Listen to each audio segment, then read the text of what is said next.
Can you imagine how your life would be if you couldn't say what you wanted?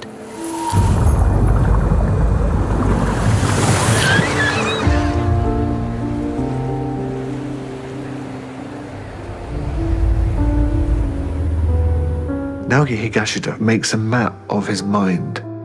It's kind of poetry.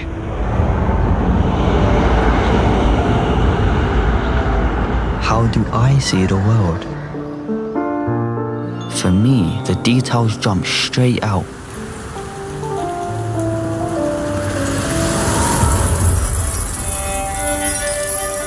Inside my head, there isn't really such a big difference between what I was told just now and what I heard a long time ago. My mind is forever swaying this way and that.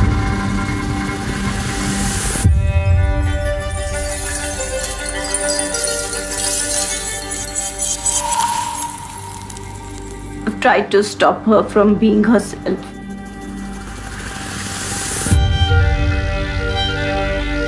I think we can change the conversation around autism by being part of the conversation. Right now, Joss is having a joy that I will never come close to. To live my life as a human being, nothing is more important than being able to express myself.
Can you imagine how your life would be if you couldn't say what you wanted?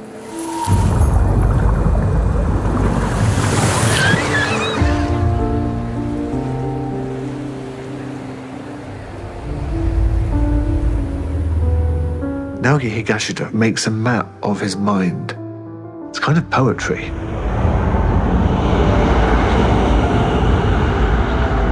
How do I see the world? For me, the details jump straight out.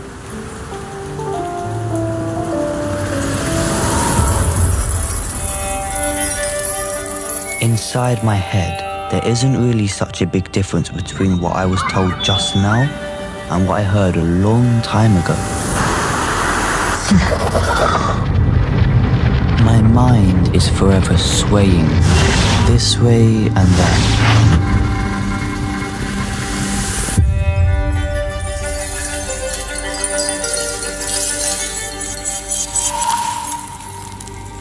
I've tried to stop her from being herself.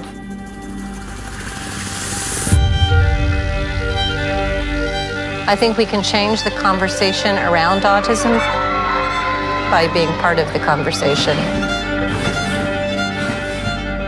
Right now, Joss is having a joy that I will never come close to.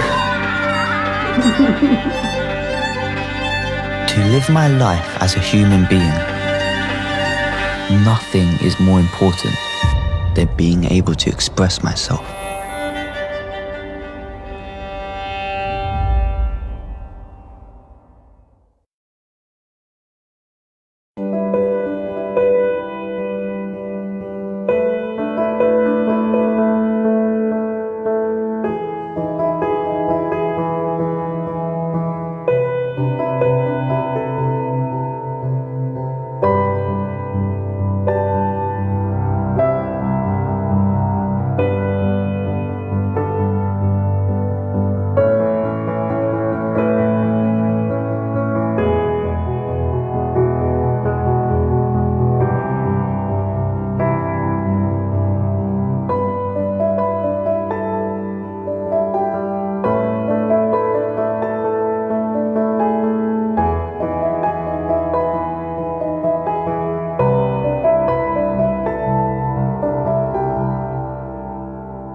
Can you imagine how your life would be if you couldn't say what you wanted?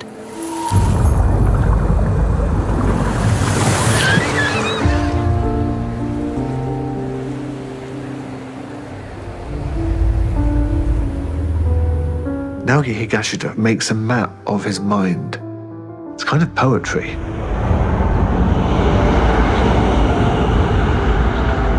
How do I see the world?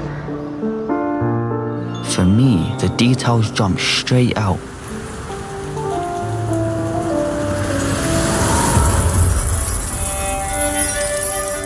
Inside my head, there isn't really such a big difference between what I was told just now and what I heard a long time ago. My mind is forever swaying this way and that.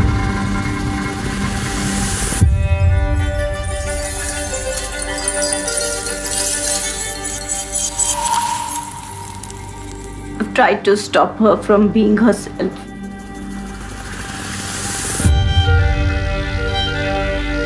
I think we can change the conversation around autism by being part of the conversation.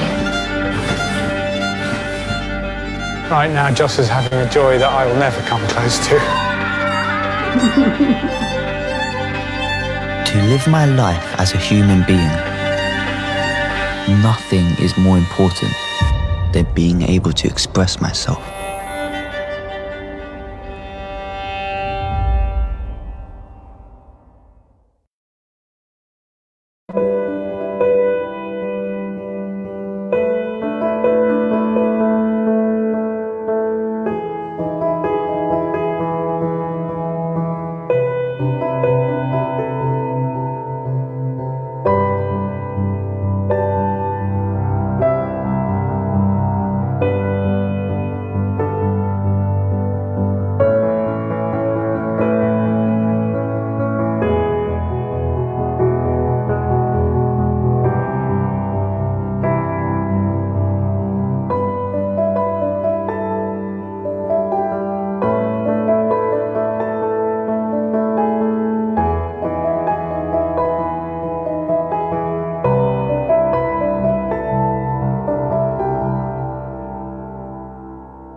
Can you imagine how your life would be if you couldn't say what you wanted?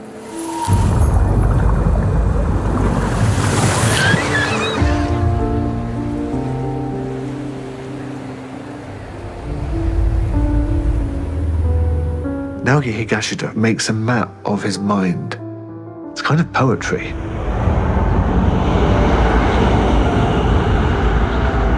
How do I see the world? For me, the details jump straight out.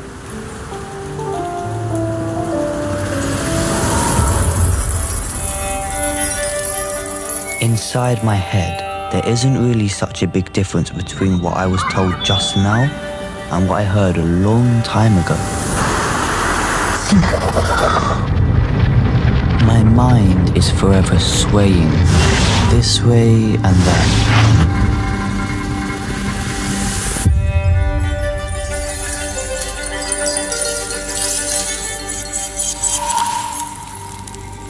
I've tried to stop her from being herself.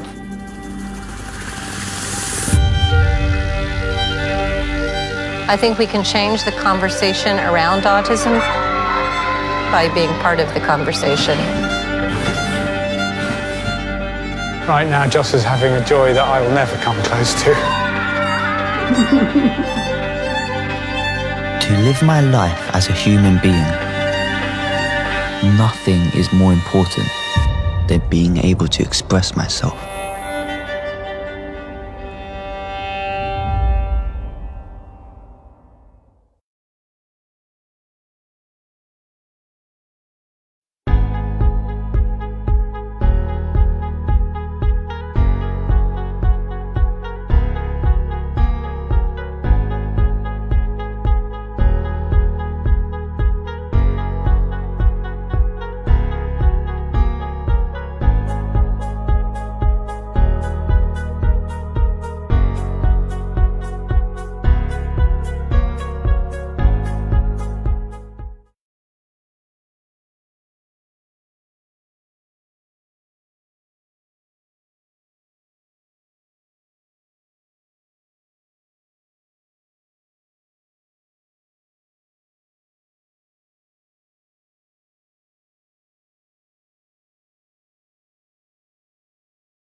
Okay. Assalamu alaikum and a very good evening to Dr. George Clerk, all participating committees, members of the UTM UNESCO Club, and to our audience.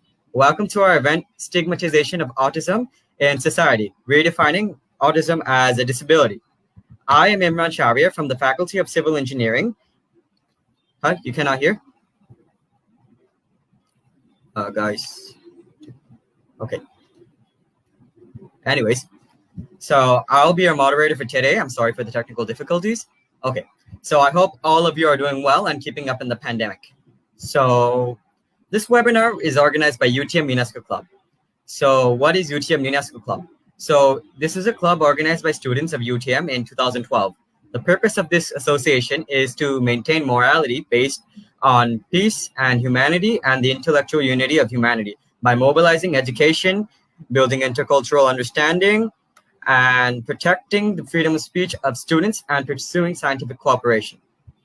So in particular, today's webinar is about raising the awareness of autism and the social challenges that the people with autism face, and the explanation and definition of what autism truly is. Okay, so please stay tuned and be alert, because at the end of the session, we will be giving the attendance form during the Q&A session. And with the attendance form, you'll get your UTM merits and your e-certificates. Okay, so we would like to welcome Dr. George Clerk for today, our speaker for today. Thank you very much. Hello, good evening. Okay, so Dr. Clerk is a lecturer of criminology at the Buckinghamshire New University in the United Kingdom. So he completed his bachelor's degree in sociology at the University of Ghana in 1998, followed by an MA at the International Institute of Sociology of Law in Spain in 2003, followed by a PhD of sociology at the University of Sheffield in 2008. He has 7 publications and 4 projects about criminology, health, and social sciences.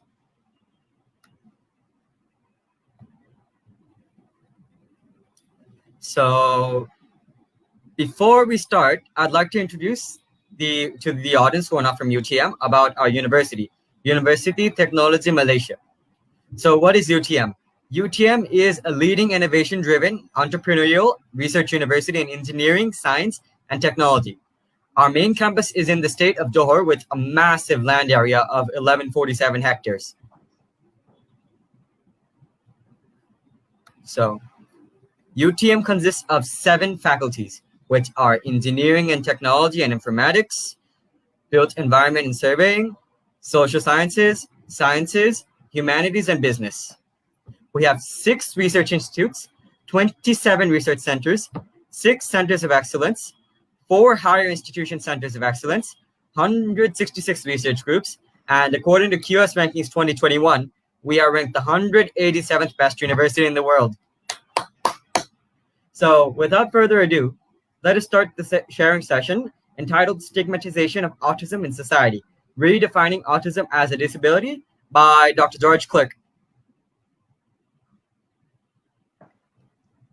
Thank you very much, Imran. And thanks to the entire team that have put this together.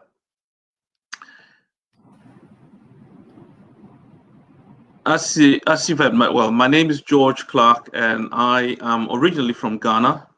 I studied in the UK and have been working in the area of criminology and health and social science. Now, the topic for today is an interesting one, because I happen to have worked as a support worker in supporting people with autism and other conditions. So I've had some practical experience working in that sector, but also research interests have taken me into this area as well, and give me a chance to look into this a little bit, but particularly supervising students who have been working on this. Can you hear me very well? Please let me know if there's any difficulty hearing me. All right, well, So today we're looking at stigmatization of autism in society, which is an interesting topic that's been chosen because it raises quite important things. One is stigmatization, and the other is the condition autism in society. Now, I start off by bringing in the idea of defining what we really mean by autism. What is autism when we say autism? There are a number of definitions, but they usually center around very similar things. So starting off, I like to use the National Autistic Society in the UK and what they say about this. And they indicate that autism is a spectrum condition and which affects people in different ways. And they also make the point about it being, like all people, autistic people have their own strengths and weaknesses. So kind of talking about the fact that it's a spectrum condition, but also indicating that it's about people being very different and not all people who have autism being the same. So the spectrum or the notion of spectrum is very important here. This means everybody with autism is very different or is not necessarily going to be the same. And this is particularly highlighted by the National Health Service in the UK. That will be an important consideration as we go along. Now, the other definition, which is by the American Psychiatric Society, or Association rather, also makes the point about autism spectrum disorder being a complex developmental condition that involves persistent challenges in social interaction, speech, and nonverbal communication. And it also emphasizes the restricted and repetitive behaviors that's associated with this condition. The effects of autistic spectrum disorder and the severity of symptoms are different in each person. And I think you would notice that this is quite a common theme so far, and the emphasis on the fact that it is different in everybody who has a condition. You would not necessarily find the same thing for everyone. And I think the emphasis is mainly to sort of tackle the issue of myths surrounding this, and also hopefully tackling the stigma or stigmatization that accompanies this. Now, as you would note, the emphasis has been on the spectrum nature of it. Also, the issue of complex development, or the condition being a complex one and not a simple one, and so shouldn't be dealt with in a simplistic manner, which affords people the opportunity to become or to demonstrate ignorance and so on. It involves persistent challenges in social interaction. We see that in the speech and nonverbal communication and the restricted or repetitive behaviors, and how that generally means that social interaction can be a challenge for people who have this condition. And once again, it's worth noting that it says that everybody with autism is different. So that's worth noting. Now, there's some background to this which is quite interesting, and there's reference to Leo Kanner, who comes from Austria, goes to the United States, works in Johns Hopkins University, publishes some material, and tries to highlight a condition after studying particularly 11 children who were believed to have entered the world without the necessary predispositions that the average person would have. And so he sort of coins the term autism because of the fact that they seem to be a condition that people who are associated with this normally are not very social and seem to be centered on the self. So that's a bit of a background to that. There's a lot more to this, particularly when you think about how there have been changes in the way the diagnoses are done and so on.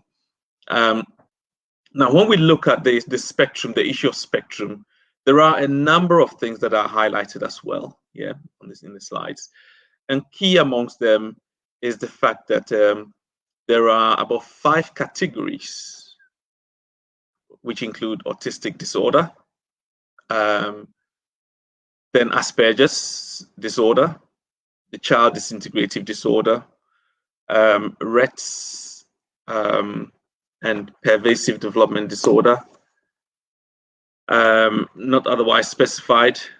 And these are conditions that are all come under the umbrella of the ASD, autistic spectrum disorder. So whilst we talk about autism, we actually have shifted to what is called the autistic spectrum disorder.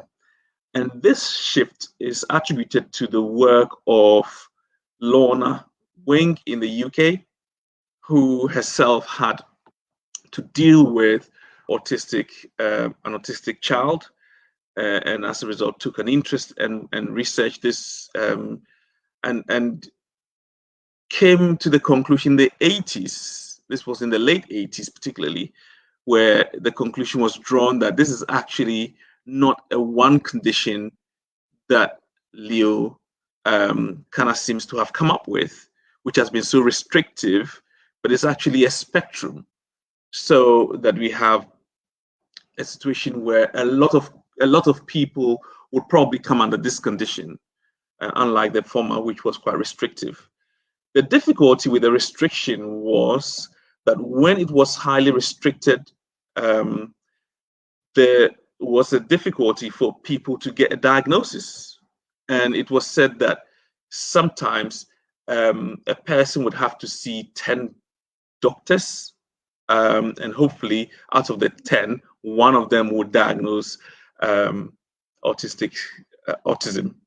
And so only the people who were quite wealthy and had the resources to fish out for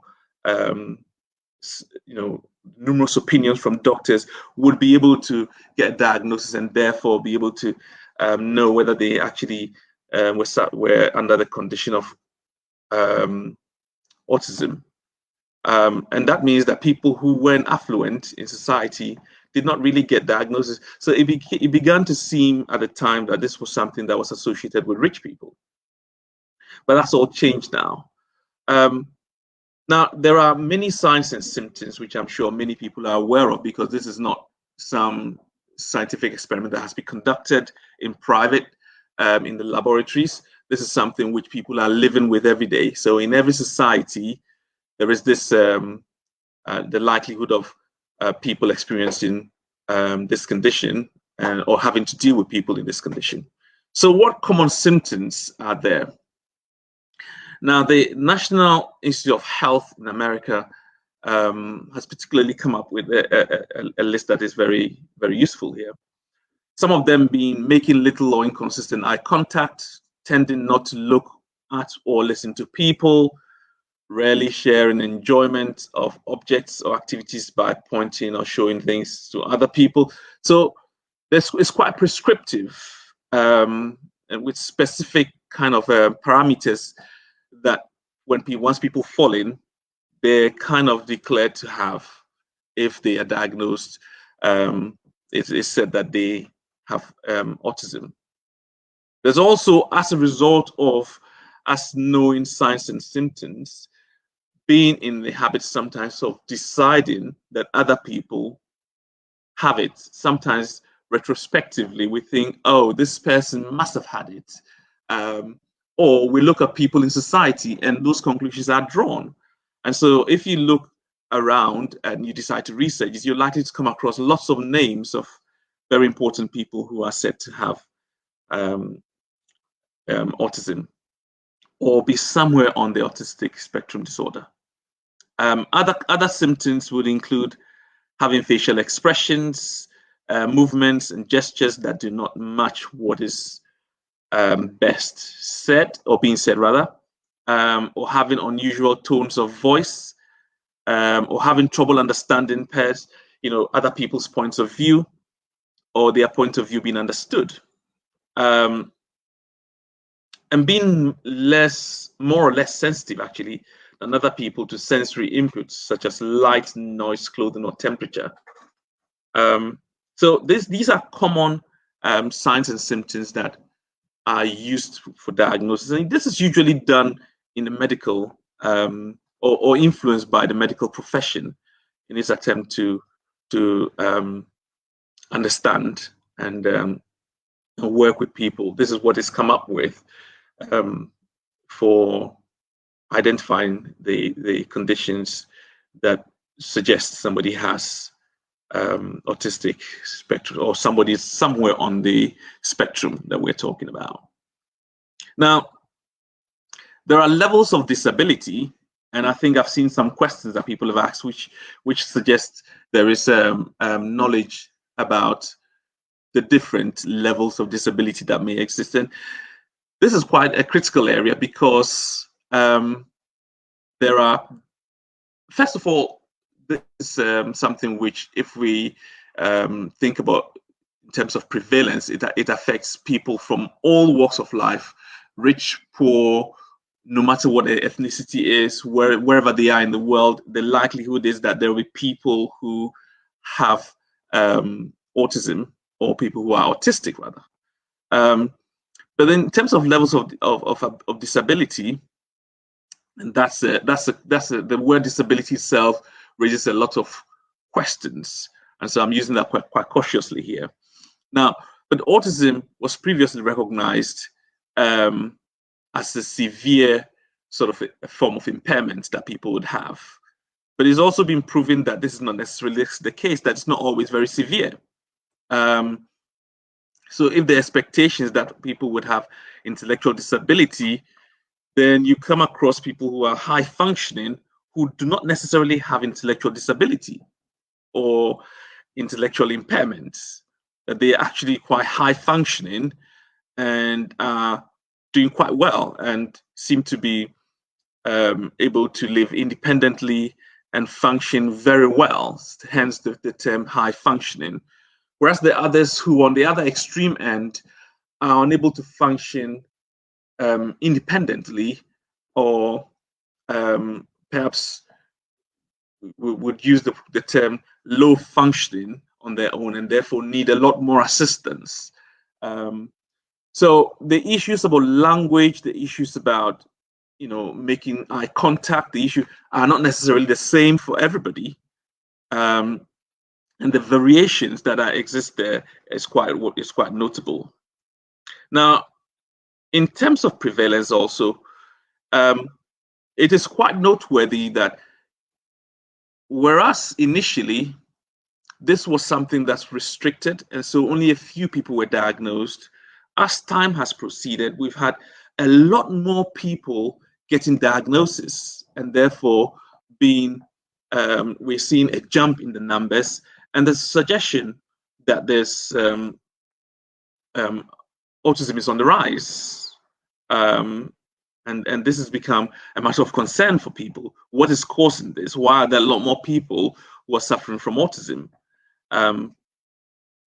Now, some have argued that this level of prevalence, which seems to be high, is because of broad definitions that we have. So whilst we used to talk about autism, now we talk about the autism spectrum disorder. So you have a lot more people that it covers. Now, there are school policies that also means that now we can actually have in place processes for assessing people through the school system and the health system or the health service, and bringing a lot more people under the umbrella of the spectrum disorder. Now, with more help in some societies, you find there's less stigma, and there are even financial incentives so people can get more support. If you live in the UK and you're identified to have autism, but particularly if that's accompanied with disabilities, then you have a lot more support, and the support could be financial as well. And then there's also the issue of relabeling. So whilst we have broader definitions, we also have the labeling. So what names and what sort of labels do we give to people who will fit under some of these conditions that we talked about, or some of these symptoms that we talked about? once you actually bring a label to this, then it's easy for people to start pointing out, even on the street level or pedestrian level, without having a proper diagnosis, there's suggestions that people have or are autistic or are somewhere on the spectrum. And I remember that I had an encounter with a student who it was suggested to by another lecturer that she was autistic, and hence her work was impacted on somewhat. And when that was communicated to the student was really cross, suggesting she wasn't autistic and that she wasn't going to go and seek any help. And that became a bit of a problem. Now, there's an alarm or alarm bells ringing in some communities about the increase in the numbers. So you have the World Health Organization, for example, suggesting that one in every 270 people is somewhere on the spectrum. You have other estimates in the US, for example, suggesting that 1 in 68 children, has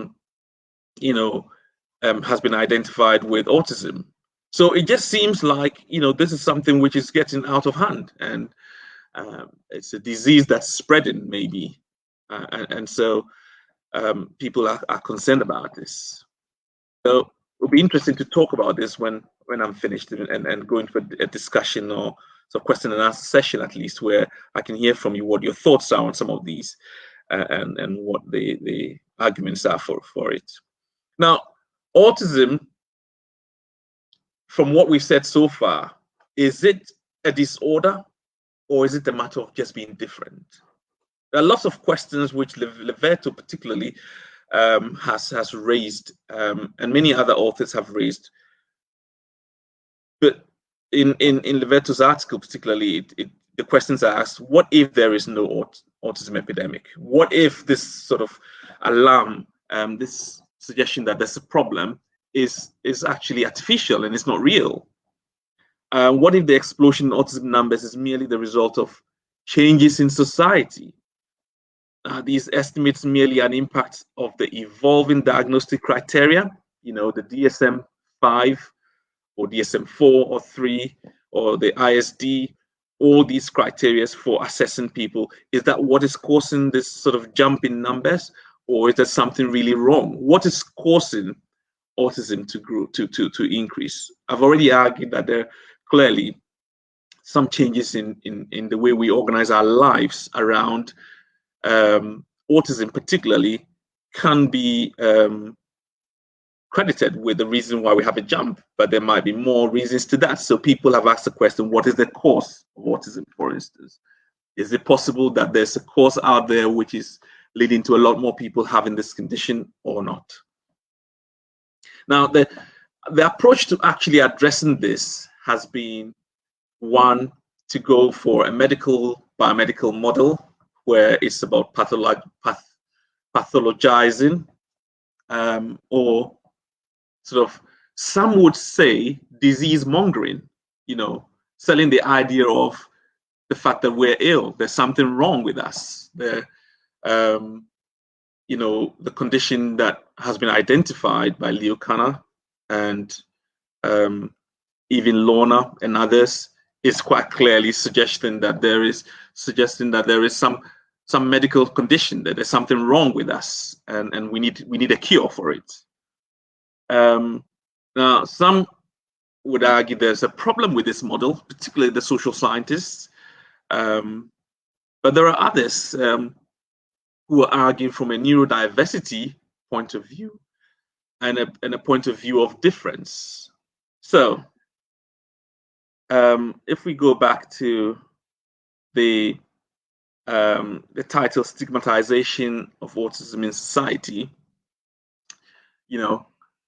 is it possible that the medical model, which has led to these diagnoses, this standardization in the screening and tests to diagnose these diseases, is possibly itself contributing to stigmatization? Because if the body is looked at as being ill and needs a cure, usually there's a certain attitude towards it. But then there's the argument of neurodiversity as well, which is suggesting that yes, there is something different about these people who have autism, but perhaps we need to look at them as people who are just wired differently. Their brains are wired differently. And so the way they actually approach life, the way they understand life, the way they conduct themselves is different from ours.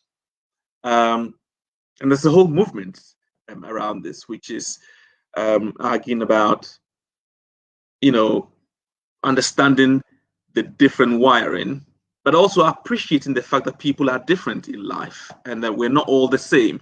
So if you're autistic, then you see life very differently to the way the rest of society sees life. And that if we're going to go, like if autistic people were the mainstream, they would look at that as very different. And that's a point of view that is gaining some momentum, or that has gained some momentum, the assertion that autism is a naturally occurring brain difference and not a disorder. So let's not look at it as a disorder, because we're talking about it as a spectrum disorder. The movement from just looking at it as autism disorder to a whole spectrum disorder.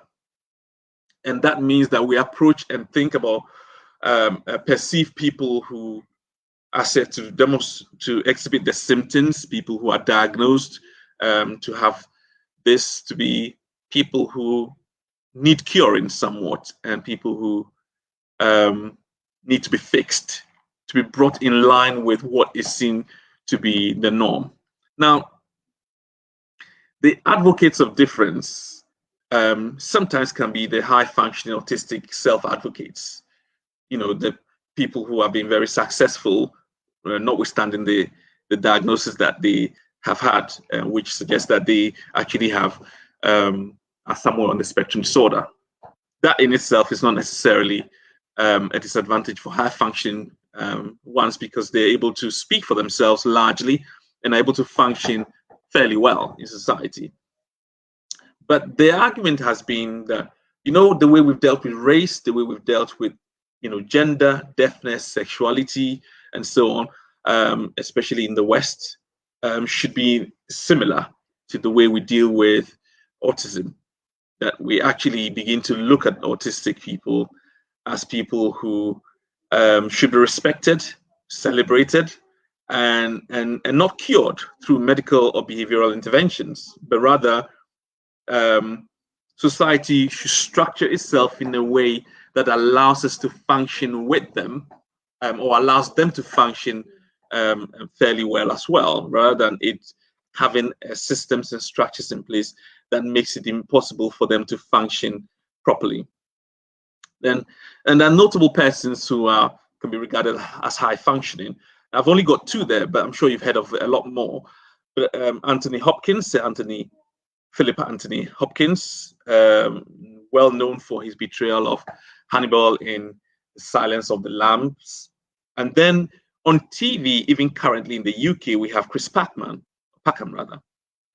who is a naturalist, a nature photographer, he's a TV presenter, and he's seen on TV a lot. He's actually also a spokesperson, or at least features on the National Autistic Society website quite prominently, because he is somebody who is high functioning and is able to have a career and have a life and a social life as well.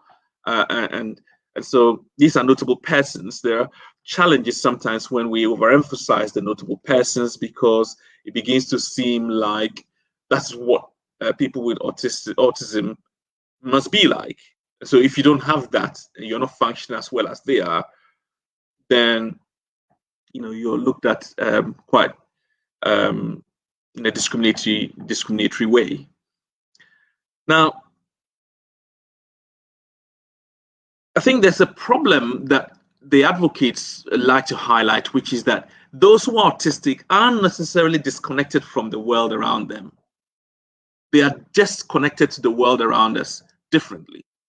And it's that sort of understanding that they're trying to drive just to gain some better understanding of how people with autism function, so that we don't look at them as people who are disconnected and don't know what's going on or don't appreciate what's going on, but people who are connected to it in a very different way.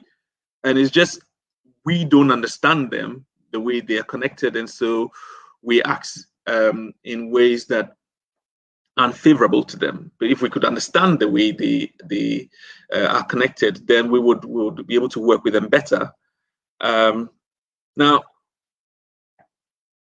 the purpose of all of this is to find ways of treating autistic people better, making their behavior more closely resemble that of the rest of us sometimes. And that can be sometimes even dangerous, because instead of us just accepting them for who they are, the effort is a drive towards making them be like us. And that can be a problem. And there was a huge effort which has continued over the years by some experts to get them to become more like us. And that meant strenuous efforts were made to train parents, particularly mothers, to make them responsible for making huge efforts to get their children to be in line with the rest of society. Neophytes, they say. So autism is a natural form of human difference along the lines of race, gender, and sexuality, and that's important. And it's important that the drive by advocates will be for inclusion and not integration. And there's a difference there. The inclusion means that we actually redesign the way things are done so that it accommodates the wiring of autistic persons or people with autism in a better way than actually making them work hard to become integrated into what is seen as mainstream society. And that can be a problem. And all of this will come under what it will be called the social model of the efforts that are being made. So rather than the medical model, a social model of health, if you like, will be very useful here, because it is one that has a goal to take the focus from the individual impairment and to shift the gaze towards societal structures.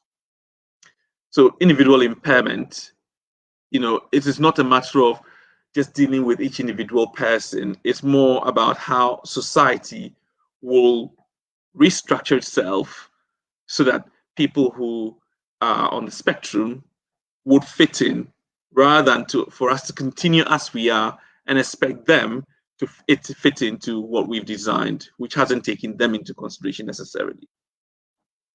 Now, I think I've made the point already about autism is everywhere. Every community, every ethnic group, every society would have its fair share of this. The incidence of autism can be seen in Latin America, in countries that I've listed, Kenya, in Africa, Venezuela, and Latin America, in Asia as well, and everywhere. It's actually quite an interesting thing to think about, because the claim of universality of autism among races has been challenged by some. There are some communities that sort of question this and suggest that really there is no universal sort of notion of autism, and that it is not in some communities. So there's reluctance to admit the existence of it. And sometimes we know what it means for our communities when this problem is sort of hidden and people are unwilling to be open about it. Now, in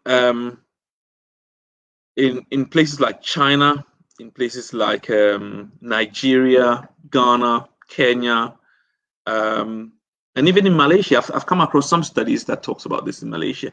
We know very well this is there.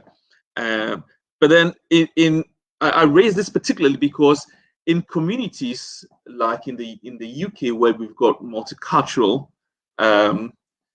society with different ethnicities present, there's sometimes reluctance among some ethnic communities to admit and own up to this and take advantage of what's available to support them. But that comes back to the very topic that we have for today, which is the stigmatization issue, which I'm sure we're going to look at in a few minutes. There are suggestions of cultural differences in the way we deal with it as a result. And studies show that even in countries like China and so on, there have been differences in the way people have responded to this as compared to other societies like in the United States. And I think some Western societies have made some progress in this, in being a bit more open and willingness to seek help and get support for this. But also it means that the advocacy has been quite strong.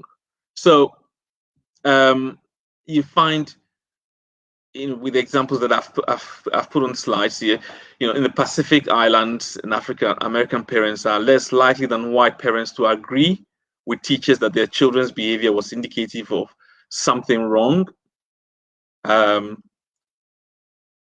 disorder, if you like. There's reluctance, and it has a lot to do with the issue of stigma and the issue of the discrimination that comes with it and so on. We also have a study in India that suggests that 45% of Indian parents initially notice social difficulties in their children, followed by 32%, which is vastly different to the numbers that you have in America. The numbers of the parents that actually detected this was, really high, and this is quite interesting if you think about the fact that various communities have their own challenges, and so there's some reluctance. I suggested China, and there's some data about China that suggests this is a problem with even enrollment in school, even where compulsory education is available. And there's evidence also that a lot more people who are on the spectrum disorder have even been to college or are in college in a place like the United States as compared to a place like China. So there are all these differences that are quite interesting. So we can delve into it a little bit more as we go along.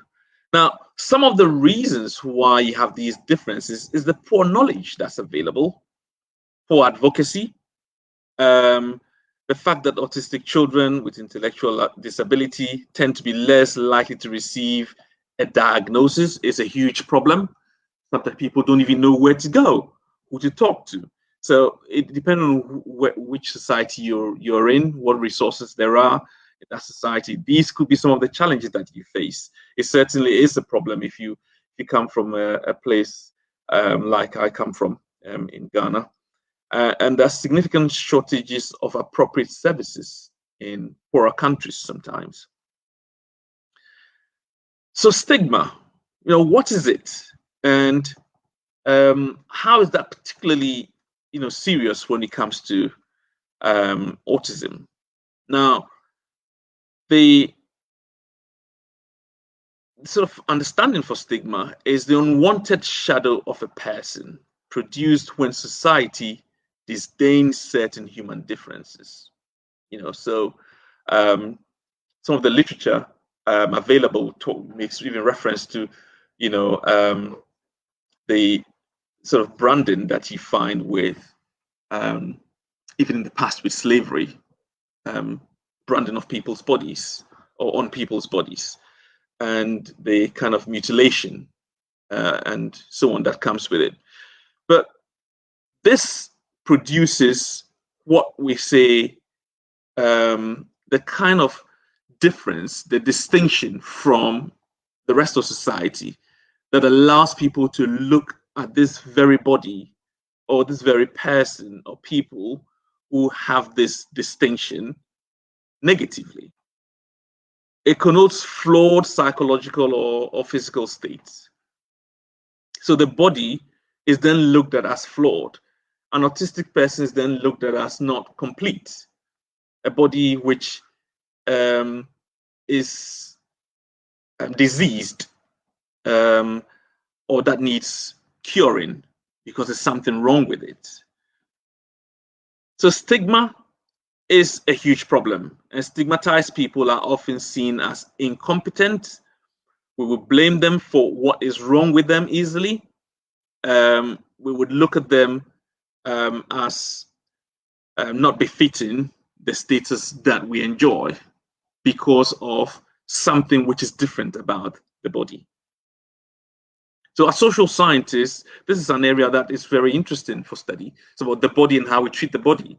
And the fact that we would actually put our bodies through various processes as competent people, but then when it's the body of somebody who is perceived to be diseased, then it's looked at differently. So people rather sort of pierce their bodies and do things to their bodies, but it's a competent body. So the perception of that body is very different to the perception we have of a body that is seen as diseased, and particularly characterized by the signs, the symptoms, the diagnosis that we have. Now, stigma, in Grinker's view, is something that is bound with ideas about mental health, and I add neurological disorders as well, because it comes with labeling, this body that we're talking of as a diseased body that is not fit to look after itself. It's become a burden on society, and we need to actually organize or reorganize our lives in a way that will enable us sort of accommodate this body or this person. It leads to isolating people, particularly because they're deemed to be unproductive. And so within the context of a capitalist system where we actually are celebrating the individual and his ability to function well and be able to look after itself, and the pride we take in that, there's very little space left for a body that is seen to be diseased and as a result incompetent and unable to do for itself what it's doing. The problem that arises from this is then the lack of progress that we're able to make. It becomes an obstacle. People will look at this body and it is a burden on society. Society has to, society looks upon this person as a drain on our resources because we can't just carry on as usual. We have to sort of think about budgets and how much are we going to put into making life, such that it would accommodate persons who are under this label. Now, the problem of stigma is also our challenge of looking then for causes and finding simplistic reasons to justify our actions and the way we interact with these persons. And that's a problem because there's certain stigma, there's a certain perception, there's a certain degrading of this body.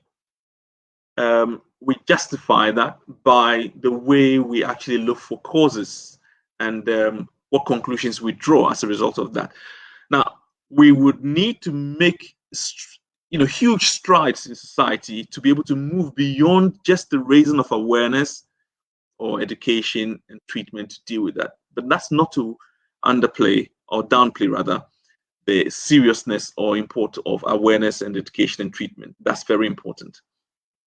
Now, stigma and children's participation is one of the major areas of challenge as a result of stigmatizing and blaming this person somewhat for the costs that it's actually upon us because we have to make all these adjustments. it is a problem. And what happens then is families, because of the way we look upon these people, families suffer a lot. Now, the burden usually falls on the family to play a crucial role in order to make sure that the children who are born and who are diagnosed with a problem like this can fit into society somewhat. Now, there's usually willingness associated with difficulty, because the parents know that if they're going to go into the community and the children to play, there's going to be a problem. And I can speak from experience where working with some children who were on the spectrum disorder, the ASD. There's a lot of care and caution when we're going out into the community. And so some people find it difficult because of the embarrassment that the behavior of the children might cause them, or the fear that they might launch into an attack on somebody and bring a whole host of challenges to them. So the behavioral issues that are associated with autism spectrum disorder sometimes causes a lot of stress for people who come from families with children like that. And because of that, it limits the opportunity for these children to get any chance of interaction. So people are kept at home, people are locked in, and nobody even sometimes knows that there's a child like that in the house for a long time. And the limiting of opportunity itself has an impact on the child. There's also the sort of negative emotions that the family have to suffer as a result of this. Now, sometimes this is the sort of emotional experience that families face can be brought upon themselves because of the perception they hold that people are going to do things to them which are discriminatory, because of what they've seen, heard, and so on. Not because it's even been done to them yet, but because they have these sort of this fear of what potentially could happen to them. Notwithstanding that, parents, families, and people associated with others who are on the autism spectrum disorder do have the challenge also of actually facing discriminatory practices and sometimes really horrible experiences, which leads to very poor psychological well-being for the families and the people and the autistic child as well. What some people have described, the autistic self, and what that really means. That sometimes we forget that the people who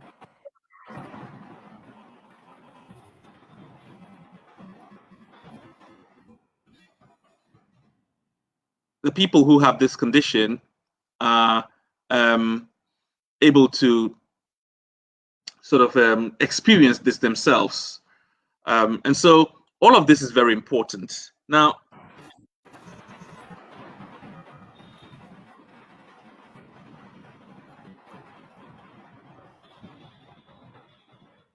sorry, my slides are okay. All right, so I'm just about to round up now. So autism, the kind of stigma, the issue of stigma is very important to understand. Presents a big challenge for families and the society as a whole, because we're talking of scores of people who actually have a problem here. But also, it's important that we recognize that this attitude is fueled by myths that have been constructed over the years, that have been influenced by the way it all started with the definition of what autism is and who is autistic, and the medical model, and a lot of things that have happened in this trajectory that we've traveled. All people with autism are disinterested in social relations is a myth that is bandied around. And a study done at Reading University came up with some of these points that I have in the list. The myths include that they're disinterested in social relations, they dislike being touched, they are introverts, unable to notice rejection, have special talent, are dangerous, and are mad. All of these are not necessarily true. They're generalizations that have been applied because of a complete misunderstanding, and usually shared by people who haven't even got any experience with people who have autism. And when the focus groups were conducted, it was quite surprising to see how many people who were actually involved in the discussion were saying this not because they knew, they had experienced it, but because they had all these ideas, some of which are fed by what we see in the media, what we hear in the media or read, and so on. And that's quite worrying. The consequences of these is that sometimes people who have autism are made to suffer unnecessarily. Now, it's important that having heard all this, we begin to sort of head towards the construction of autism in a way that is interdisciplinary, that brings the medical model, which has something to contribute, the social model that has something to contribute, all together, so that we can actually begin to put the experts, the people who are living the experience, and so on together, so that we can begin to bring all the resources together to reconstruct our understanding and be able to improve the experience of those who are on the spectrum. And we need also to examine the institutional structures of power, because that's where the budgets are, that is where the legislators are, that is where the people who are decision makers are, in order to be able to reconstruct or to construct our understanding in a way that puts the resources in the right places, that helps us to be able to reshape the way we go about our lives in a manner that makes people who are declared to have diagnosed as autistic an experience that is respectful and that is beneficial to them and not just us. So I shall stop there and ask if there are any questions. I have a few questions here that I would like to bring into the conversation. I think it's important.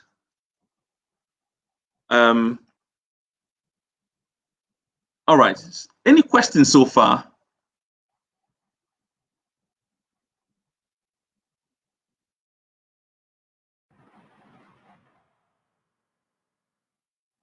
All right. Okay. Yes, go ahead, please. Okay. So Ali Haider Talib says, as you said, sir, society needs to structure itself. If a mother forced a son to socialize with people who will treat him differently, he will just hate people and become more artistic. So what do you think about this? Right. Well, I think to start with, what you suggest here is you highlight a problem, which is being forced. If a mother forced her son to socialize with people, I mean, why would you force your son to socialize with people? That in itself demonstrates a misunderstanding of the son. Because if you understand the son to be wired differently, and as a result has a nature or an approach, an attitude towards interaction with other people, which is very different to the rest of us, yours is not to force the child, is to look at what things make the child function very well and how to bring the child into a socialization process that involves other people will be something that has to go with taking a cue from the child, rather than you deciding that because we socialize the way we do normally, that child has to do the same. And if the child is not responding, you're going to force the child to do that. That in itself is sort of flawed, because it starts from a point of view of what your understanding of socialization should be, and not taking or accommodating the needs of the child straight away. So I'd say it should start with an understanding of the child and then proceed from there.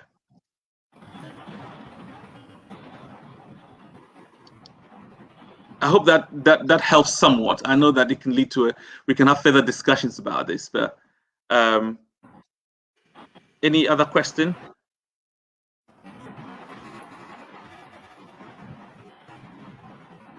If not, I shall take some of the questions that I have here.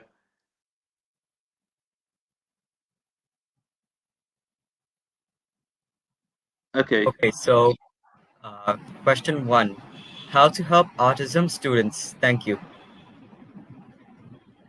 Sorry. Could you pose that question again?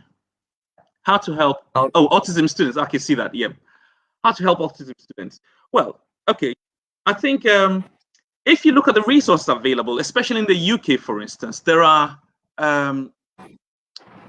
huge resources available, particularly that are put out by the National Autistic Society, and their point about how to help students is, first of all, to have an inclusive system means that we need to have a system where the resources that are put into the education system. The vast majority of autistic children are in mainstream schools now. Now, how do we help them? Is first of all to ensure that the school has in place special education needs offices, have teachers trained to understand what autism is, what's involved in the spectrum, and how to interact with people who are in this category. That's a way of making sure that the students are not forced to become like us, but that we understand what their needs are and are able to provide the needs for them so that they can function normally within the structures that we have.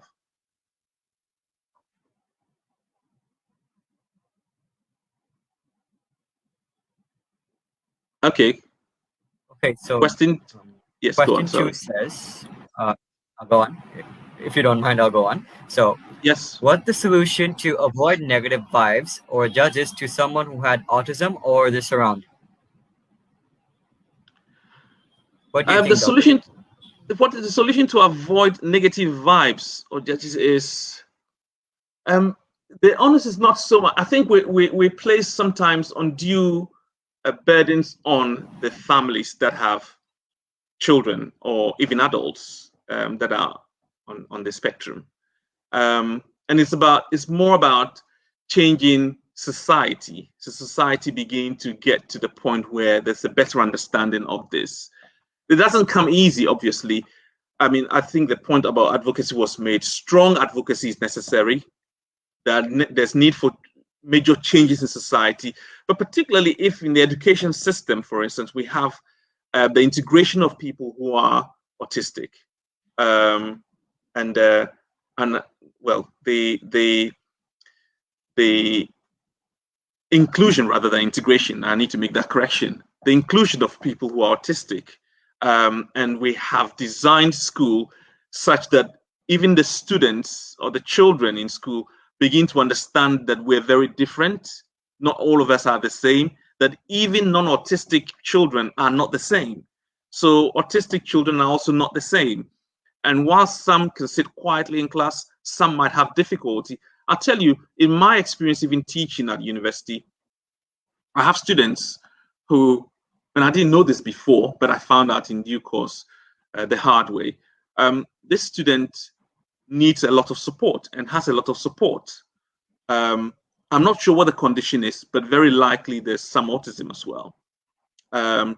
What happens is when I'm teaching and I have to show a video, for example, I put the video on, and the students just take part in watching the video and participate in the class. But then I noticed that this girl leaves the class in a rush. But I had to learn later on that it was important for me to let her know that I was going to show videos, because the noise and other things that go on in the video, and so she can't handle, and so it causes a lot of distress and makes her uncomfortable and unable to sit in class. And so I had to learn that the hard way. But if we had a system where we, my training made me aware that this is something that I need to communicate very well, making sure that I don't leave every student, I don't treat every student as if they can all take it. I would have avoided that problem. And she would have been able to take part in the class. And maybe I'd have made provision for her so that even if I have to show a video, I make provision for her so that she can also get the import of what was going to be shown in the video. So I think the solution is to be able to make those changes in society, structural changes that are necessary, and then also strong advocacy so that the people who are on the autism spectrum would not feel like they're getting negative vibes. The families will not feel that they're being judged. Everybody will feel quite comfortable and understanding of the difference that we have and share. Okay, so thank you for sharing your thoughts, Doctor. The third question says, most people know that sometimes families who have family members who have autism do not like the way other people see them. But as our outsiders, how do we change our views every time we see people with autism? Because when they are in public, they are always the center of attention. How do we, as outsiders, want to change the way we view it so that they, the family, feel comfortable to be in public? That's quite a loaded one. I think the point about this is some degree of normalization, because we usually have people like that kept away from the public space. So, you know, when we go to the restaurants, we go to places, the public spaces that we have, the parks and so on, if they were with us all the time, I think there will be a degree of normalization, but it sometimes feels like they are an anomaly that suddenly is sprung upon us. And I think it's because we have particularly communities that like to keep them away from the public space. And so they become quite a feature for gazing when they appear in a public domain, and people look at them quite strangely. And in order not to be unduly harsh on ourselves, I think it's the fact that they're not always in our public spaces that we look at them strange. Because if people who have family members who are like that, or people who work with people like that, see no different when they meet them in public places, that's not a problem. But people who don't, because they're hardly ever seen in our public spaces, it's a problem. But if you go to school and you have them with you all the time, if you go to other public engagements and they're there with you all the time, and you see how normal and they are, as well as how sometimes they can have extreme qualities that are very unusual to us, just as well as we can have extreme qualities as well, then it becomes a bit of a normal thing. And I think it's that drive to sort of bring them into the public space, which would be quite useful, I believe. I'm sure there'll be other views that others have, but this is the way I see it from the research I've done so far. Next question. Okay, so as a public or university student, or people who are not familiar with autism or any other disability, what are the things we need to do do we have to approach them and see if they need help, or do we just need to let them be because they're a human being and they all need equality? Sorry for the long question. Yes, as a public university or student, people who are not familiar with autism or any other disability, sorry, I have to read again because I missed some of it. What are the things we need to do? Do we have to approach them and see if they need help, or we just let them be? Well, I think, from what we've said so far in the slides, it was quite clear that, it's a spectrum disorder. There are some people who need help. There are some people who don't need help. Some people who can live independently. I think that needs to be driven, home, because the assumption shouldn't be that because somebody has autism, they are in dire need of help. Some people need a little bit of help. Some people need a lot more help. There are, I think, society must actually have in place systems that support people like that, rather than them be left to navigate around us, meaning they would sometimes need the kind of help which we're suggesting here. No doubt, I think if people need help, they should be given help. But I think it's a society-wide problem rather than just an individual one. And the solution should be seen as institutional, not just the private sort of individual support that we can give to each other. And so for the university, for instance, it's a public university. The university should have in place something to help. You know, I work in a small university compared to others, compared to yours.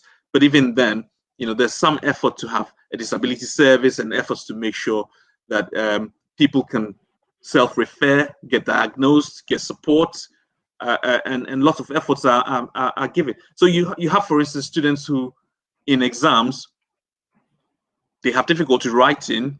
The university makes provision for them, or the state makes provision for them, so that they can actually have somebody who does the writing for them, whilst they dictate what they want to say, or vice versa. They have somebody who just takes the notes for them whilst they're in class. It's rare, it's not common, but it happens.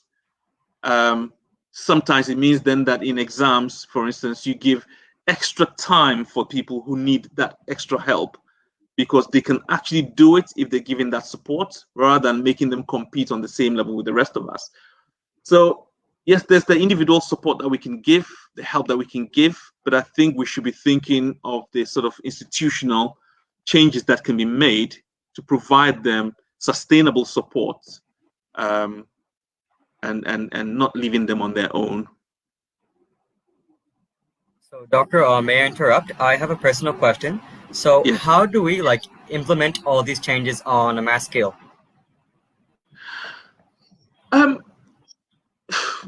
That's a tough one. I think what's been successful in some parts of the world has been the advocacy, the pressure groups, the people of influence who can do this. Now, there's what we call influencing the agenda. So in any jurisdiction you live in, I believe there will be ways in which you can actually influence decisions that are made. So if it's a district you live in, or a region or a province that you live in, for instance, or even nationally, or in the institution, you know, does the student body, for instance, have any influence? If they want change, what do they do to bring change? Are there ways of lobbying? Are there ways of drawing attention to the problem? Are there ways of giving the people who actually are suffering a voice? So these are ways in which you can think about. I mean, before I came into academia, I used to work in the voluntary sector, and I worked with an organization called Age UK London. What we did was influencing the agenda for older people in the UK. So I covered the London region. I was a community engagement officer for the London region. And so I had to make sure that all the ethnic minority groups in London were brought together. I organized conferences, organized workshops, organized consultations with, you know, if the National Health Service wanted to do something about cancer, for instance, and it affected older people, we became such an important group that they wanted to talk to us, because they knew that if they didn't talk to us, they'll be missing a huge chunk of the people that their decisions would affect. And so if they didn't talk to us, we will find a way of making noise, you know, campaigning, writing in the newspaper, and all sorts of things that we would do just to bring attention to the issue. And I organized, for instance, a meeting in Parliament where I called some MPs who I saw were interested in diabetes because it affected the ethnic minority community. So I said, why can't we come together and talk about how we can help older people who are having diabetes? So having gone to Parliament, drawn attention, other people were beginning to get interested, wanted to talk to us as well. So I think it's all finding the ways in which in your community, in your jurisdiction, in your university, or wherever you want to have this influence, you can do this, and beginning by using the resources that are available. If it's a pressure group the students can form, for example, yeah, absolutely. There are no easy solutions to it, I'd say, but it definitely comes through sustained effort. Well, one step, one action, we can all like go there one day if we all like start caring about this cause, correct? Absolutely. If you all are in. Absolutely. So Absolutely. the next question reads on the screen is that what would be the best possible course or like program can the autism children be enrolled in once they have finished school? Because one of my cousins are in the last year in high school for special class. I was just wondering if there are any suggestion can be given for his situation. What are your thoughts, doctor? Right. Okay. There's no easy answer to this, but I think in my little research, I came across indications that I mean, there are things that people who are on the autistic spectrum disorder do very easily. Some things that they do very easily. An example was given, for instance, of the love of animals and how you can get them, because some of them are very sort of have difficulty with socialization and working with other people and like to work independently. Some of them do really well with animals, and so the area of this, the sort of the spectrum that was given was from just being an assistant in a farm, an assistant in a zoo, or in a place that works with animals, all the way to being a veterinary officer.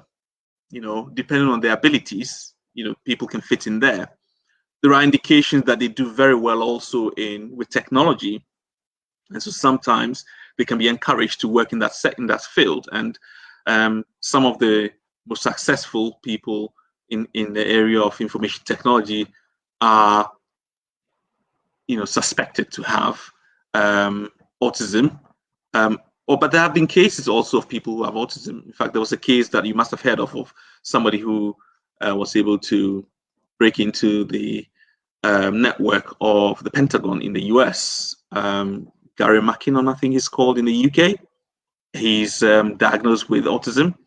And so they are known to do well with technology. So there's some areas of studies or professions that they tend to do very well, and they can be encouraged to sort of work in these areas, particularly where it suits their condition and doesn't put undue stress on them, where they can work on their own, for instance, because they like working on their own, and so on.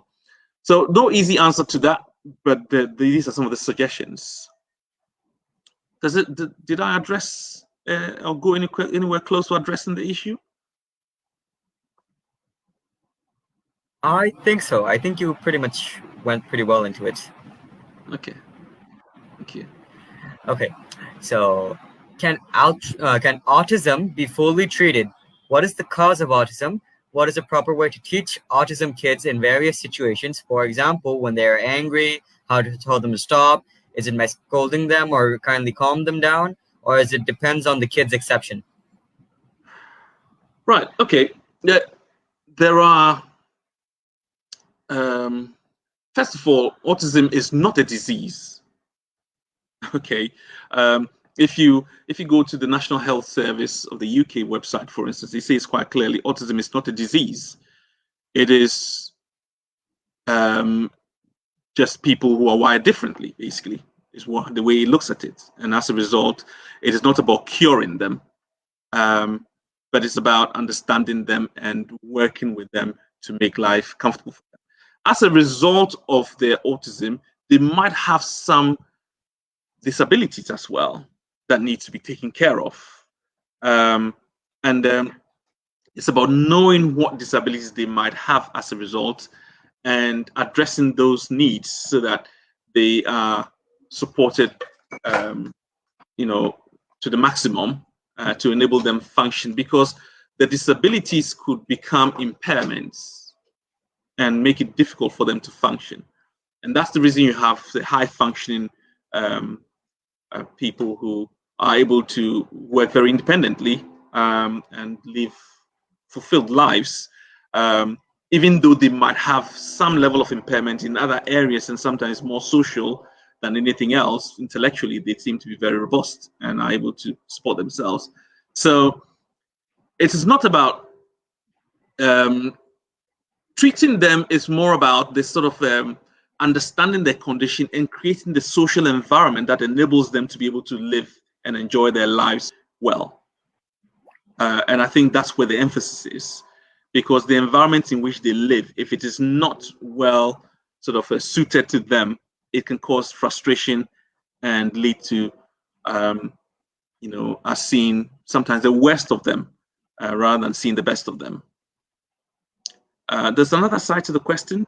What is a proper way of teaching autism kids in various situations?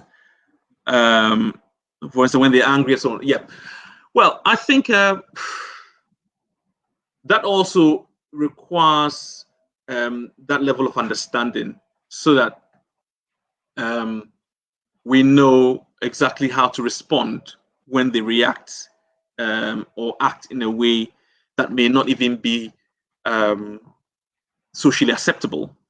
I think if you look at what the National Autistic Society of the UK says, for example, it requires sometimes being very firm with them so they know what their boundaries are.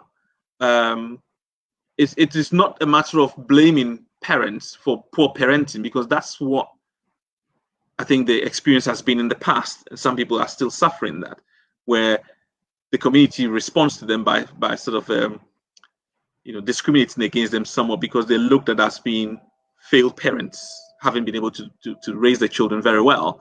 But it's none of that really. It's not to do with the parents being cold and not being able to sort of give them the warmth they need to make them develop. But there are triggers that they have. Being aware of those triggers is important, so that you don't act in a way that would drive them to lash out or be violent or do anything that will cause problems. And so I think that level of understanding is what I'd emphasize again is important, because then it makes you avoid the things that will cause the triggers. But even when the triggers happen due to circumstances beyond your control, also understanding exactly how to deal with them is important. A firm hand is required. Sometimes it requires, when I worked in that sector, for instance, it means that there are times when you need more than one person around to support them, because on your own you might not be able to, especially if they are angry. But it is not about being equally violent and attacking them and doing exactly what they've done to you. That doesn't necessarily work. For instance, he said when they spit, you know, clean it quickly and let them understand that that's unacceptable. And having the right facial expressions as well. Be careful not to sort of do things that will trigger them any more than they've been triggered already.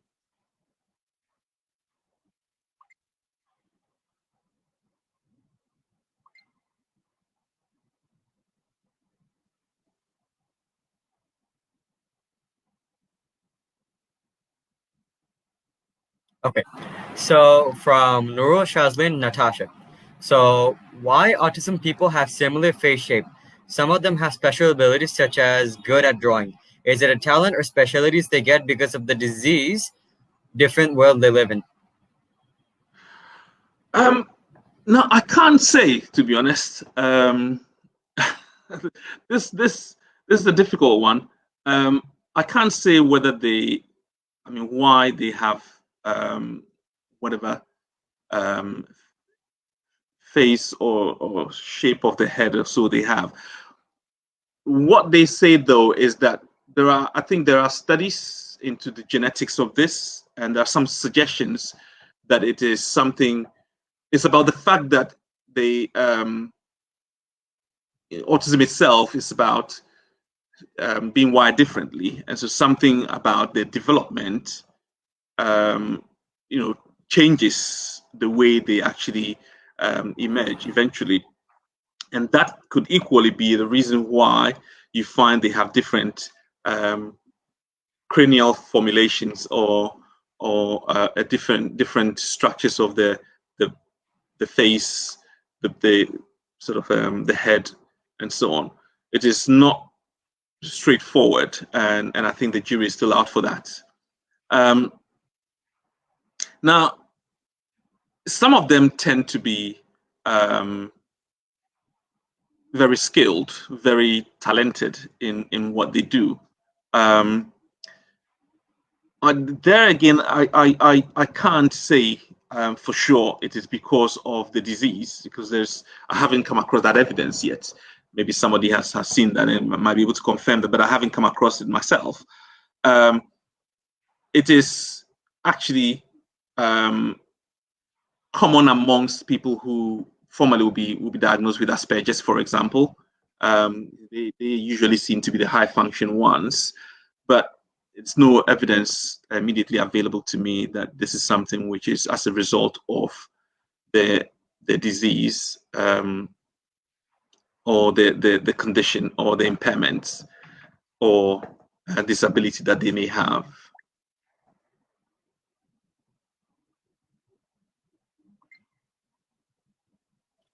Okay, so the next question, how to confront with parents that still are in denial, even though we can see that the child has shown the symptoms of autism?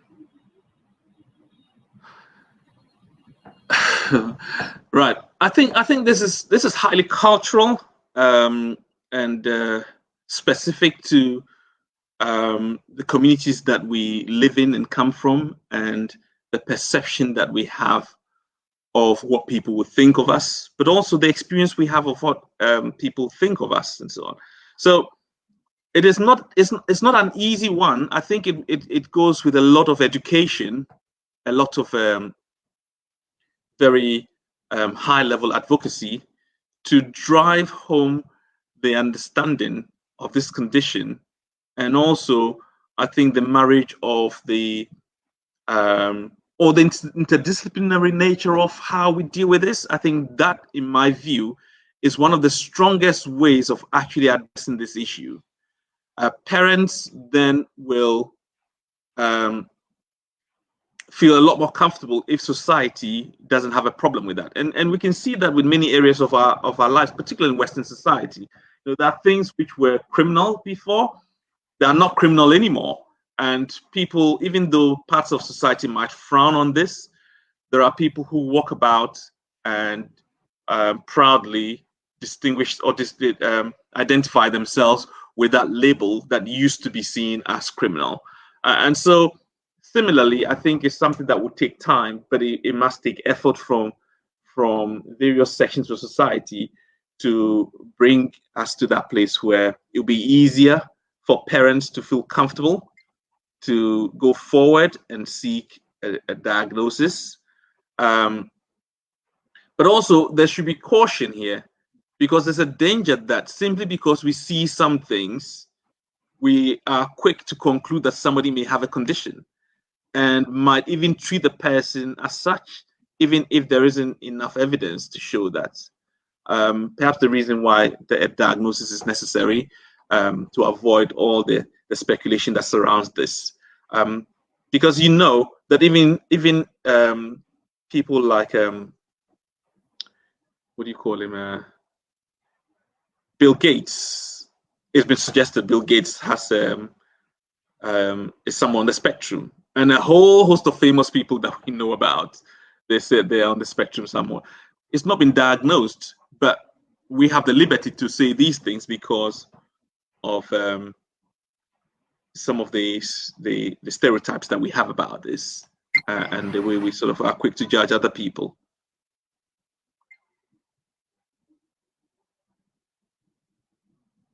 Okay, so from Behzad Nazari, how is a teacher supposed to treat them when they do not want to be involved in class activities? What are your thoughts? Well, there's that. I think the problem starts where the teacher doesn't know how to deal with somebody or doesn't understand what this condition really is, and so doesn't know where to start from. But if it's well understood, I think there will be a way out of this, and that's the reason why in the UK, for instance, schools that are highly resourced usually will have a whole host of a whole team that work with people who have special needs, and these would include those who are seen as autistic, as well as people with disabilities and so on. So the burden doesn't fall on one person. But I don't think there are easy solutions to it. However, I think an understanding of this is necessary. And so educating, teacher training should involve some level of education on the issues, so that they have a starting point and know exactly how to deal with people like that.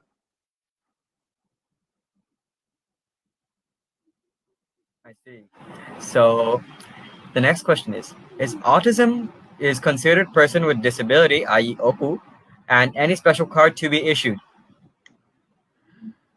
Right. Okay. Well, autism is considered not a disability to start with. However, it can be, there can be a disability as well, and I think that's what it really is. So it's not to conclude that because a person is autistic, they have a disability, but very often you find people with autism would have some disability as well, but the two are not necessarily the same.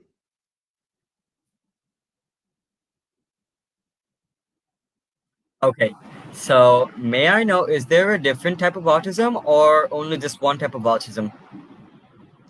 Well, like I said earlier, it's a spectrum disorder. We've moved away from just referring to one condition as autism disorder to a whole spectrum disorder. And like you saw in the list that I had, it ranges from autism to Asperger's and other conditions that are some of which are not really well known. The common ones are autism and Asperger's, which are commonly known.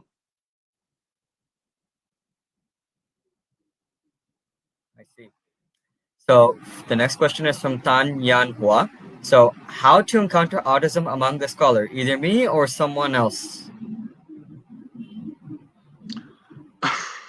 Well, if I understand you well, so I could be well autistic, as you're suggesting, or you could be. Anyone could be, and I don't think it's for us to just get into diagnosing. It's more about making sure that a proper diagnosis is done by the qualified people, and it requires a whole host of people to come into the picture. This is not done by just one person and then a conclusion is drawn. I think quite a number of experts come into the picture when decisions are being made about what really. But there are diagnostic tools that are used. Sometimes that is a bit restrictive, but there are tools that are used, and that is the best way probably to go. With other experts getting involved. Okay, so what would people with autism like other people to know or realize about themselves? Well, actually, this is an interesting area. There are lots of studies that are ongoing about understanding the autistic self. So I think it is for people who have autism to speak up, being given the chance, the platforms and so on to speak up. And I wanted actually to play an audio from the BBC that's about a boy, a young man who was diagnosed with autism, and his mum talking about their experience and how he's managed to do a degree and going on to do a PhD now, and he's doing really well. Doesn't speak for everybody, because remember that it's a spectrum, so people are really different along the spectrum, and no two people are necessarily the same. But understanding them is important, and what would people who have it like us to know? I think it'd be about giving them a platform that they can share with us, rather than having I think some of the stereotypes that we know about clearly should be busted, because they're untrue. The suggestion that they don't want to be touched, for instance, is not true. There are people who like to be touched and are very tactile. The sort of notion that people who are autistic are not social is not true. There's some of them who are very social and so on. So having this blanket cover for people who are autistic and saying this is what they are is a problem, because those are myths which need to be busted, and that feeds into the stigmatization as well. After all, everyone is different, so everyone must be treated different, right? Yeah. Okay.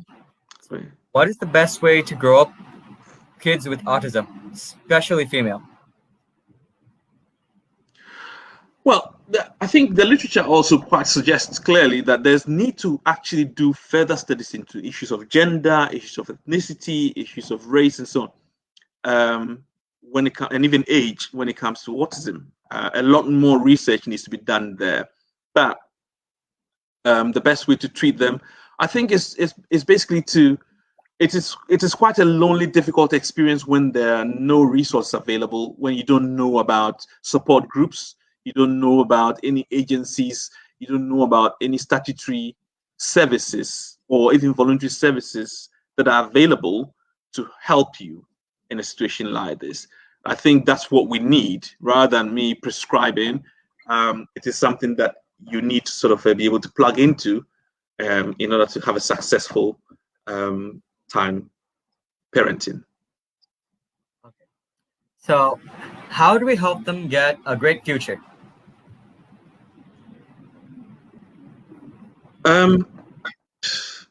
Right, to have a great future as well, I think it's, first of all, some of the issues we've talked about, giving them the resources to start with. So from childhood all the way to adulthood, this is a condition for life. It is not something that you have today and you don't have tomorrow.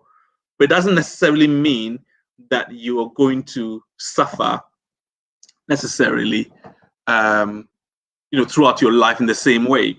So at my university, for instance, there's a case of a young man who will be presenting on the 21st, and his contribution is that, look, he was diagnosed with autism. He doesn't have it anymore. Well, I have to qualify that.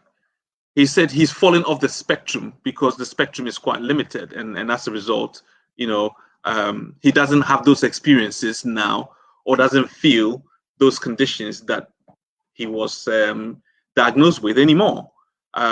So even though he was a nightmare for his mom when he was a child, he's grown out of it now, and he's doing and functioning really well. So it's difficult to say, that there should be, the one sort of size fits all in this. It is an understanding that you can actually start off and you can develop and improve and have a better experience in life than when you started. That sounds amazing. Thank you very much. So, Justin, we have a question from Saraza Mohamed Sukri. So, are medications always useful in treating an autistic person behavior problem? No, there's clearly other ways of, and like I said, the environment is a key thing. I think if you listen to people who are autistic speak about the condition, you can see that the environment is the major thing for them, because they're born that way and that's it. While some of them can actually improve as they grow older, it is not about medications. It's more about making sure the environment is sort of structured right for them to enable them function well, and not sort of put them in a situation where it is difficult for them to function. So medication or no medication, it's about getting the environment right. And I think that's where we can all play a role, and particularly those who have the resources and the decision-making powers to help implement such ideas. And this just in, we have a question from Ahmed Mohammed. So does a person with autism might have problems with marriage, life, relationships, etc. And what is the solution for this? Well, not necessarily. I think people with autism can actually have fulfilled lives in every area. And like I said, there's the BBC sort of audio that I wanted to make available. That's talk about this, where the person was talking about having had relationships and have had successful relationships. And so, yeah, marriage is a possibility. And establishing relationships that are meaningful is possible. It's all about the fact that we're different, and so just as well you find that the spectrum across the spectrum, there are people who are different, and some who like to their own company, and some who like to be in the company of other people, some who like hugs and kisses and enjoy relationships really well. So it all depends on the individual, and I think one should not have that sort of fear that simply because one is autistic, there's definitely not going to be that possibility of enjoying that side of your life. I see. So I have two questions myself personally about autism. So a little while ago, you were talking about Bill Gates being on the spectrum, right? So I think Bill Gates has been manufacturing, or helping in manufacturing and distributing the vaccines. So regarding the COVID vaccine, there's been a crazy conspiracy theories and rumors going on about it causing autism. So what are your thoughts on this? Well, it's not the first time we're having conspiracy theories about vaccines. In the UK, and I don't know whether you had that experience in Malaysia as well, but we had the MMR jab, which was a jab that children had for immunization against a range of diseases in their lives. But there was this what do you call it, theory that went round. It was even published in the Lancet that people who get the MMR jab would actually have their children getting autism. And so parents were refusing to give their children the jab. But it's been debunked. The Lancet has taken that out. And I think perhaps it's going to be similar here, that people are eventually going to come to terms with the fact that, look, this is not the case. Bill Gates has not been diagnosed with autism. It is the perception that people have. And also the vaccine, there's no evidence that it actually causes autism. But it definitely is a conspiracy theory which needs to be debunked And taken seriously. Okay, and regarding Bill Gates and the perception of him being autism, so he's not really autistic, is he? No. So I have a question, what's the difference between autism and social awkwardness? Those two factors are usually connected together and mixed up all the time. Well, I mean, non-autistic persons can be awkward, and people with autism can also be awkward. So I don't think that being awkward is itself enough to suggest that you have autism. I think there has to be proper diagnosis done so that we can see. I mean, the experts will then see exactly, whether the diagnostic tool picks up, the right mix of things that they look at to come to that conclusion.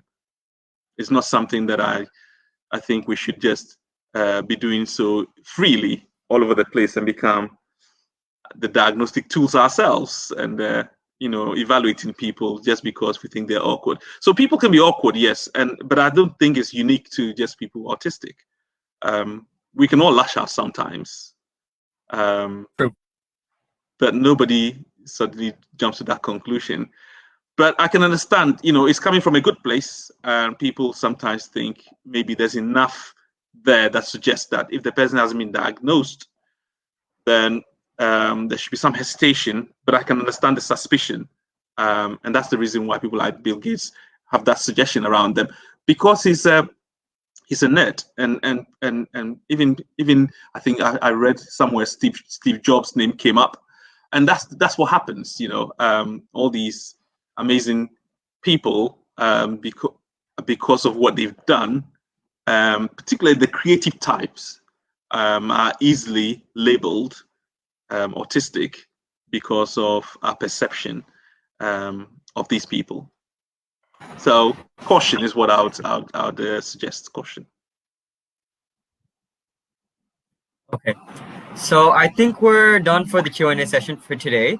So now that we've reached the closing session of our event, I'd like to especially thank Dr. George Clerk for the sharing session today.